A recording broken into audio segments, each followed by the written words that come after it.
పాపం ఈ cockroach party వాడికి మొదటేమో ఎయిర్‌పోర్ట్‌కి రాగానే అరెస్ట్ చేస్తారంటే ఒక రాత్రిలో హీరో అయిపోదామంటే కుదరలేదు.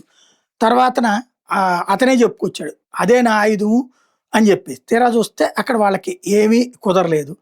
తర్వాత వచ్చేటప్పటికి ధర్మేంద్ర ప్రధాన్ ఎట్టి పరిస్థితిలో తీసేయాల్సిందన్నాడు. అవ్వలేదు. ఇప్పుడు పెద్ద ఎత్తున ప్రచారం అయితే చేసుకొస్తున్నాడు. ప్రచారం చేసేదానికి కూడా అనుమతించారు. జనాలు ఎగబడి వచ్చేస్తారని అతను నమ్మితే 50 మంది, 100 మంది, 200 మంది వీళ్ళందరూ కూడా సరదాగా చాయ్ తాగడానికి వెళ్ళేవాడు, చూసొద్దాం పోదాం అనేవాడు. మొదట్లో ఉన్నటువంటి వందలాది మంది యూట్యూబర్లు కూడా పక్కకెళ్ళిపోయారు. ఇప్పుడు ఇతనికి సపోర్టింగ్ ఉండేటటువంటి ఇన్‌ఫ్లుయెన్సర్‌లు కూడా వన్ బై వన్ వీళ్ళు గొడవపడి వెళ్ళిపోతున్నటువంటి పరిస్థితి. ఎవడో భోజనాలు పెడుతున్నాడు, ఎవడో మంచినీళ్ళు తెచ్చి పెడుతున్నారు, కూర్చుంటున్నాం. ఇంతే. ఏం తేలుతుందంటే రేపో మాపో ఆహ్, ధర్మేంద్ర ప్రధాన్ మంత్రివర్గంలో తీస్తే అదిగో మేము సాధించిన విజయమే అని చెప్పుకోవడానికి. ఫైనల్‌గా వీళ్ళ వల్ల దేశానికి ఏమొరిగింది అంటే అస్థిరమైనటువంటి యువతరం ఉన్నారు. ప్లానింగ్ లేనటువంటి యువతరం ఉన్నారు.